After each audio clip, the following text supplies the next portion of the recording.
तो guys Avengers end game के teaser trailer के बाद फाइनली एवेंजर्स एंड गेम का बिग गेम टीवी स्पॉट भी आ चुका है और इस 30 सेकंड के ट्रेलर में हमें थैनोस की स्नैप का इफेक्ट, सारे बचे हुए एवेंजर्स और अपना मोस्ट पॉपुलर सुपर हीरो यानी आयरन मैन कुछ बनाता हुआ या कुछ ठीक करता हुआ दिख रहा है। अब वो क्या है ये तो हमें आने वाली मूवी में ही पता चलेगा, पर तब तक के लिए हम इस बिग गेम टीवी स्पॉट से ही काम चलाते हैं और इसका ब्रेक डाउन करते हैं ताकि हमें इस मूवी से रिलेटेड और भी इंपॉर्टेंट डिटेल्स जानने को मिले। तो इसलिए वीडियो को कंटिन्यू रखते हैं और इस बिग गेम टीवी स्पॉट की सारी डिटेल डिस्कस कर लेते हैं। तो ये टीवी स्पॉट स्टार्ट होता है एवेंजर्स इन्फिनिटी वॉर के लेगेसी टीवी स्पॉट से, जिसमें डिफरेंट ये है कि इस बार रेड कलर को हाईलाइट किया गया है जो कि मार्वल के प्राइमरी कलर यानी रेड कलर को शो कर रहा है और साथ ही साथ मार्वल की 10 ईयर की एनिवर्सरी को भी। पर यहाँ ध्यान देने वाली बात ये है कि बाकी कलर्स को ब्लैक एंड व्हाइट और सिर्फ रेड कलर को हाईलाइट करने की वजह से हमें स्पाइडरमैन फार फ्रॉम होम का ब्लैक और व्हाइट सूट देखने को मिल रहा है। फिर वही मार्वल का लोगो थैनोस की स्नैप को याद दिलाता हुआ, पर फिर अगले ही सीन में हम देखते हैं कि थैनोस की स्नैप का पूरी दुनिया पर असर, जहाँ हमें हाफ पॉपुलेशन खत्म होने की वजह से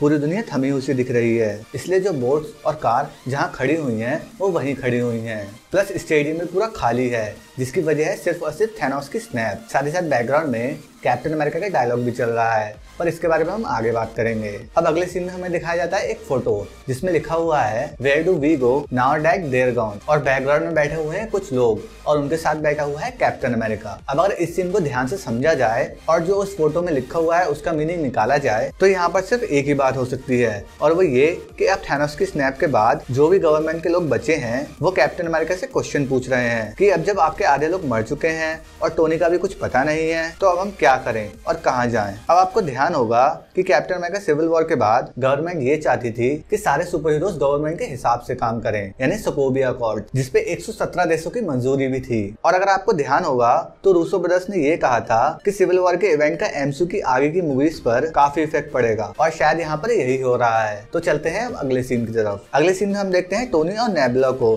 कुछ बनाते हुए, और ये दोनों जो भी बना रहे हैं आई एम श्योर उसकी वजह से ये अर्थ पर वापस आएंगे। यानी हमें आंसर मिल गया जो हमें एवेंजर्स एंड गेम के टीजर ट्रेलर में नहीं मिला था कि टोनी और नेबुला को स्पेस से कौन बचाएगा। तो अब इस सीन से साफ पता चल रहा है कि टोनी और नेबुला खुद ही अर्थ पर वापस आएंगे। वैसे गाइस ये सीन आयरन मैन के उस सीन की याद दिला रहा है जब टोनी ने एक गुफा से निकलने के लिए और 10 रिंग से बचने के लिए खुद ही अपनी हेल्प की थी। चलिए अब अगले सीन की तरफ चलते हैं। अगले सीन में हम देखते हैं रोडी, ब्रूस बैनर, ब्लैक विडो और कैप्टन अमेरिका को एवेंजर्स हेडक्वार्टर से बाहर आते हुए और ऊपर की तरफ देखते हुए। अब या तो यहाँ पर कैप्टन मार्वल की एंट्री हो सकती है या टोनी और नेबुला की, पर मेरे हिसाब से यहाँ पर टोनी और नेबुला की स्पेसशिप आई होगी, क्योंकि मेरे हिसाब से कैप्टन मार्वल की एंट्री ऐसे तो नहीं होगी इतनी शांत और इतनी आराम से। अब अगले सीन में हमें दिखाया जाता है रॉकेट, जो हमें एवेंजर्स एंड गेम के टीजर ट्रेलर में देखने को नहीं मिला था, पर बैकग्राउंड में हम एक आइलैंड जैसी जगह को देख सकते हैं और रॉकेट को देख के ऐसा लग रहा है कि वो शायद किसी को ढूंढता हुआ आया है। यहाँ शायद ऐसा हो सकता है कि टोनी और नेबुला की शिप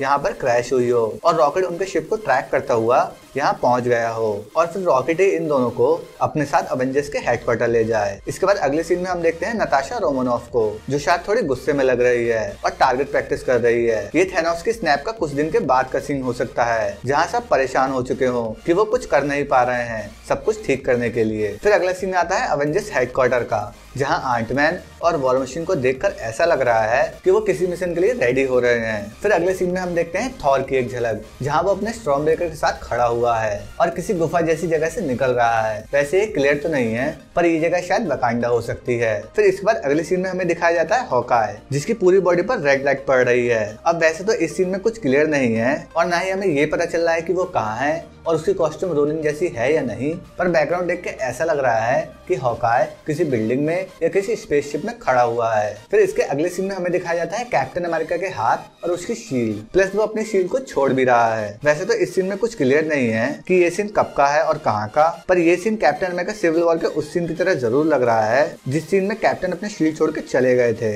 इसके बाद आता है इस बिग गेम टीवी स्पॉट का फाइनल सीन, जहाँ बचे हुए सारे एवेंजर्स किसी मिशन के लिए जा रहे हैं। अब इस सीन को देखकर ये साफ हो गया कि हम लोग टीजर या ट्रेलर में दिखाई हुई किसी भी चीज या जगह जगह को देखकर उसे सच नहीं मान सकते हैं। अब ऐसा मैं इसलिए कह रहा हूँ क्योंकि सेम यही सीन हमें अवेंजर्स एंड गेम के टीजर ट्रेलर में दिखाया गया था, पर वहाँ पर इनमें से कोई नहीं था, यानी कि इन लोगों को उस टाइम CGI से छुपा दिया गया था।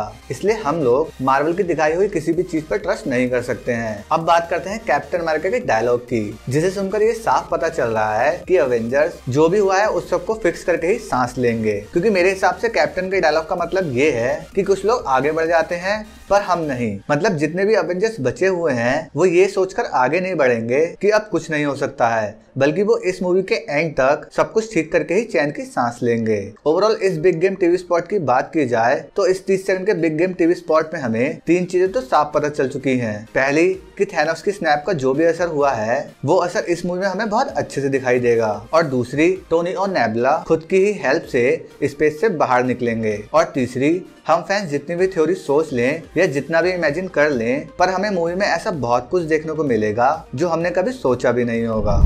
वैसे मैं सच बोलूं तो ना ही मैं कैप्टन मार्वल मूवी के लिए एक्साइटेड हूँ और ना ही स्पाइडरमैन फार फ्रॉम होम के लिए। मैं सिर्फ और सिर्फ इसी मूवी के लिए एक्साइटेड हूँ और मुझे अच्छे से पता है कि इस मूवी के लिए आप भी एक्साइटेड तो होंगे ही। पर क्या आप कैप्टन मार्वल और स्पाइडरमैन फार फ्रॉम होम के लिए एक्साइटेड हो या नहीं, ये बात आप मुझे कमेंट करके जरूर बताएं। साथ ही साथ अगर आपको ये वीडियो पसंद आई हो तो इस वीडियो को लाइक और शेयर जरूर करें, और अगर आप मेरी तरह ही सुपर हीरो मूवीज और सुपर हीरोज के फैन हैं तो इस चैनल को सब्सक्राइब भी जरूर करें। अब गाइस इस वीडियो के अलावा अगर आप top 10 fans favourite MCU movies के बारे में जानना चाहते हैं तो आप नीचे से लास्ट वाली वीडियो चेकआउट कर सकते हैं। आई एम श्योर आपको जरूर पसंद आएगी। तो गाइस मैं अनुराग जरूर मिलूंगा आपसे अगली वीडियो में, क्योंकि we are superhero fans.